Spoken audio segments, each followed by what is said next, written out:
Finding Nemo. Finding Nemo is another one of those movies, early Pixar movies, that I picked up on tape, VHS. But you're looking at our DVD because I recently picked up the DVD as well. Well, I say recently, but it was years ago. But recently for me is I recently rewatched this film, despite picking it up years ago. And we also have its sequel here, Finding Dory. And we're going to be talking about both of them in this video because I didn't think there was enough about both of these films for me to discuss two separate videos, so I'm going to be talking about them both in one instead. Finding Nemo, while not as good to me as Toy Story 1 and 2, and probably not even as good as Monsters, Inc., is still a very good film, especially compared to the lighter films in Pixar's catalog. It is a very heartwarming story of a father desperate to find his son. They were a little bit distant because he's a worrywart. We open the film with Marlin, the clownfish here, who has a wife, loving wife, and they live in a sea anemone at the edge of a reef.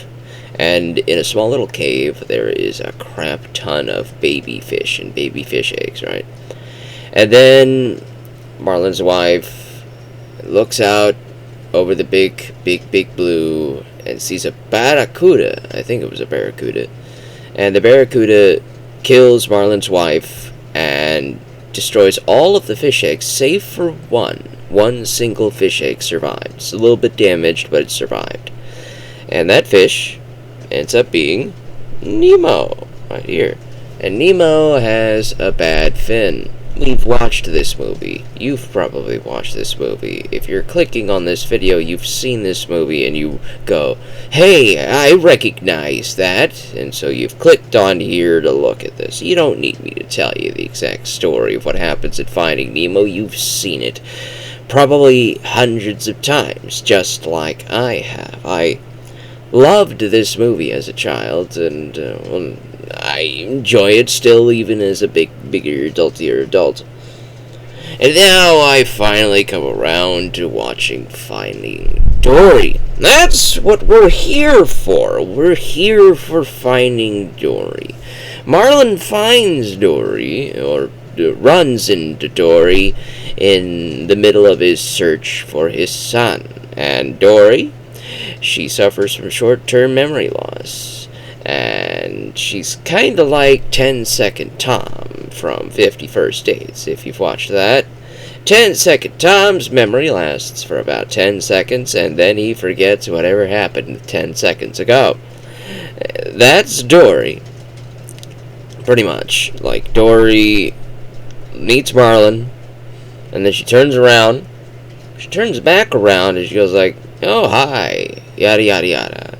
And Marlin, he's a little bit bemused, and he goes like, you've already said this 3 times. And Dory's like, I have? Oh, no, I did it again, didn't I? I suffer from short-term memory loss. And Marlin's all like, great, why is this happening to me? Why, what did I do? Why me? And so that's Marlin for half of this film, until he comes to appreciate Dory for all of the help that she's given him for no apparent reason, really. Like, Dory has no ship in Marlin's basket. She has no apple in his banana tree. She has no reason to be here or help him in any way, shape, or form. There's no reason for her to actually be.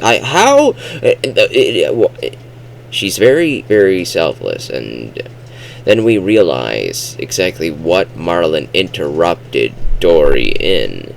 And she pretty much was spending her entire life, as we find out in Finding Dory, she was spending most of her life trying to get back to her family that she got separated with.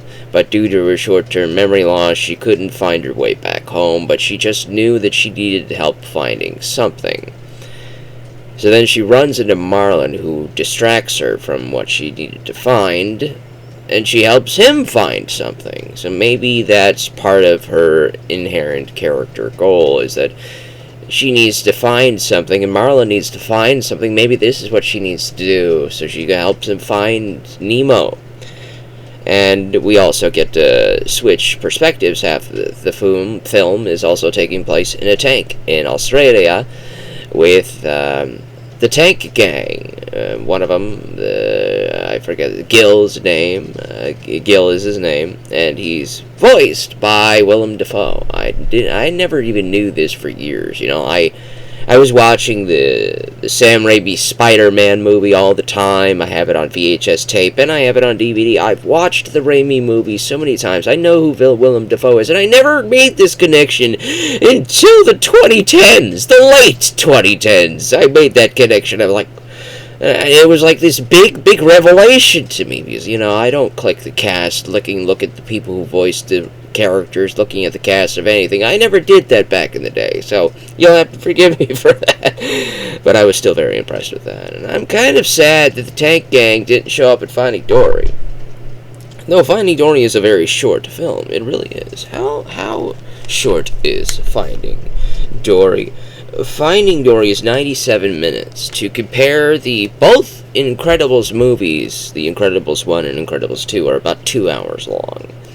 This is about 87 minutes. Finding Nemo is 100 minutes. So you could have dedicated about 13 minutes to some character cameos. You had a couple. Now, Dory starts this film. We get to learn about Dory's past. We get to see baby Dory, and it's adorable. Of course it is. It's always going to be, yeah. And so we get to learn about Dory's parents, and they're very loving and kind and understanding and extremely patient with her, and it's heartbreaking when she gets separated from her parents. She needs to find them again. And then we learn exactly how Dory's memory works. Dory's memory works in triggers. They don't last for very long, but they will trigger memories. They will help her recover memories. For example, here, P. Sherman, 42 Wallaby Way, Sydney, that single address line is something she remembers without any help at all. Like, she will remember that line, and it is a trigger to remember everything that she's been with Marlin up to this point. She remembers the adventure and all of that stuff through triggers. She makes trigger points in her memories to help her grind and anchor herself to moments in time to recover lost memories. And that is incredible and does happen, especially in very forgetful people who have memory problems. They use anchors, and they find things through triggers. And that is very, very on point to Dory's character. And she also remembers Marlin a lot easier. She can remember Marlin because now Marlin is a trigger. The character of Marlin, the person of Marlin, she has created a trigger in him. Sadly, she didn't create a trigger in her parents. She was too young to do so at the time, and she hates herself for that. It's very, very understandable. Both of these films feel like they belong in the same universe. They feel like they were made by the same team because they were made by the same team. If we look in the back of Finding Nemo here, and we see it was directed by Andrew W. Stanton, and it was written and screenplay by Andrew Stanton, original story by Andrew Stanton. We see John Lasseter as the executive producer, Thomas Newman by the music. All of those names that I just listed in all of those roles are the exact same spots in Finding Dory. Andrew Stanton comes back to do most of everything that he did. Thomas Newman came back for the music, and John Lasseter was executive producer. All of the core components are still here. The world of Finding Dory still feels like it belongs in the world of Finding Nemo. It feels like it's a continuation of the story, but it does feel weaker. It does feel a little bit weaker. Though there are some pluses. There's some pros to, even though it's a weaker story, it has very strong characters, especially in the character of Dory. And Mr. Octopus Man is pretty cool too. I would like to have some moments with him and all of that stuff.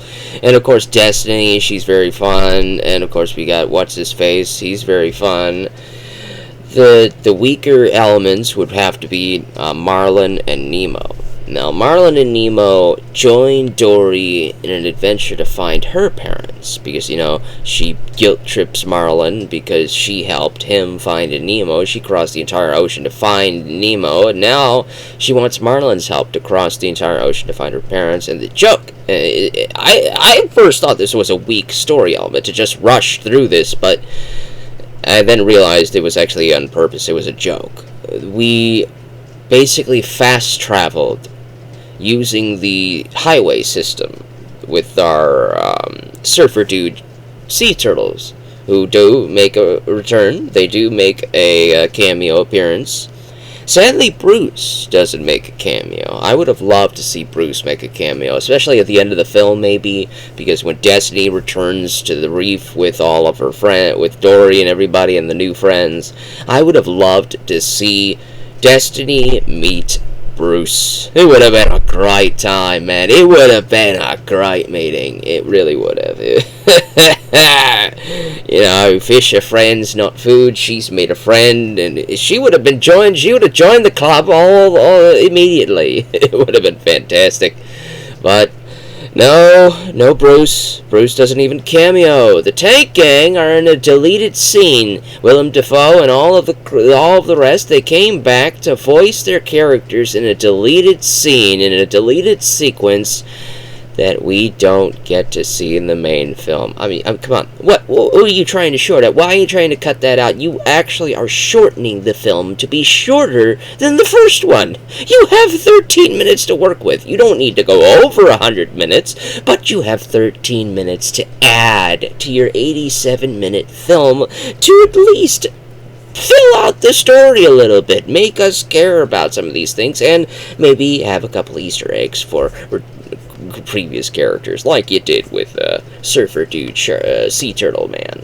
I keep forgetting his name. I think I want to say it's Shock or something, but I'm probably way off, But it's still a very fun time. It's a very fun world. The animation's on point. It's stellar animation. It looks beautiful. Everything is wonderful to look at. And that's always what you're going to expect from a Pixar film. Things are going to be wonderful and beautiful to look at. That's what you would come to expect from Pixar. They are amazing at what they do. They are. They really are. I'm just disappointed that they didn't really do Marlin, Nemo. Nemo feels like an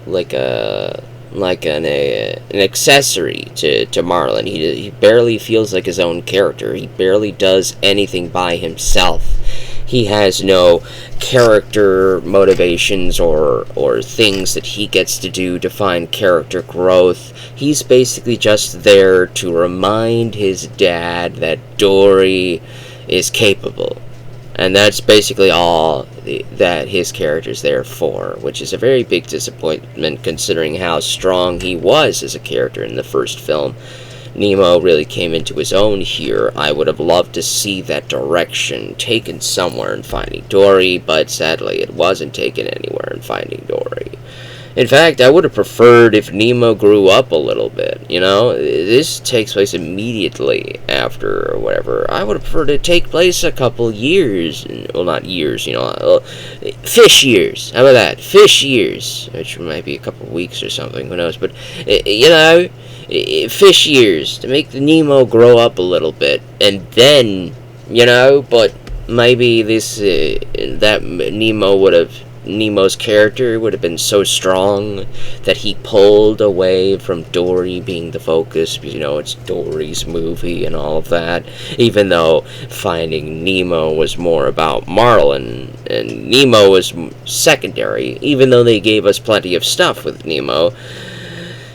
Marlin and Nemo feel like the Nemo subplot, and Dory feels like the Marlin's main plot. It's okay, I guess, but they could have done it a whole lot better. They really could have. The story is definitely weaker, even though it does feel the world, the characters, the voice acting, Even the writing and the dialogue and the personalities for a lot of these characters do feel consistent to the first film. They do feel consistent and faithful. It's just they're not as strong. Marlin and Nemo are not as strong. Dory is fine. She's fine. She really is. She is the heart and soul of the film, and if you like the character of Dory from the first film, you're probably going to like Finding Dory. There's nothing really to get angry at Finding Dory. There really isn't. There's nothing to be mad at with Finding Dory. It's not a bad film. It's just not their best, and it's not better than the first film. But if you watch the first film and then you watch the second film, you're gonna say that was alright, because Finding Dory is alright.